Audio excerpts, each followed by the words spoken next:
ಇಂದ್ರನಗರ್ inspector. ಏಕಾಂತ್ ಬರ್ಗೋ copy. Situation control ಇದೆ. 3 ಜನ ಕಾನ್ಸ್ಟೇಬಲ್ ಸ್ಪಾಟಲ್ಲಿ ಇದ್ದಾರೆ. ನಾನು ಸ್ಪಾಟ್ಗೆ ಹೋಗ್ತಾ ಇದ್ದೀನಿ. ಓವರ್. ನಿನ್ ಕೈಗೆ ಬಂತ ಕೇಸು? ಇದಕ್ಕೆ ಯಾರು ಕಾರಣ ಆದವರು ಅವರು ನನ್ನ ಕಣ್ಣೆದುರುಗಡೆ ಇರಬೇಕು ಅಷ್ಟೇ.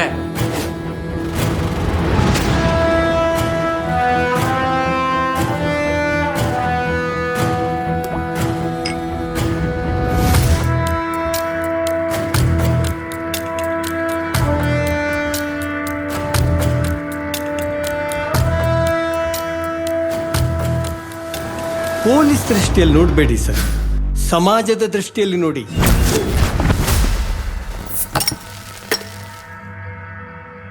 ಯಾರ್ದೋ ಖುಷಿಗೆ, ನೆಮ್ಮದಿಗೆ, ಇನ್ಯಾರ್ದೋ ಲಾಭಕ್ಕೆ ನಾವುಗಳ ಸಾರ್ಥಿಗಳಾಗಬೇಕಾ?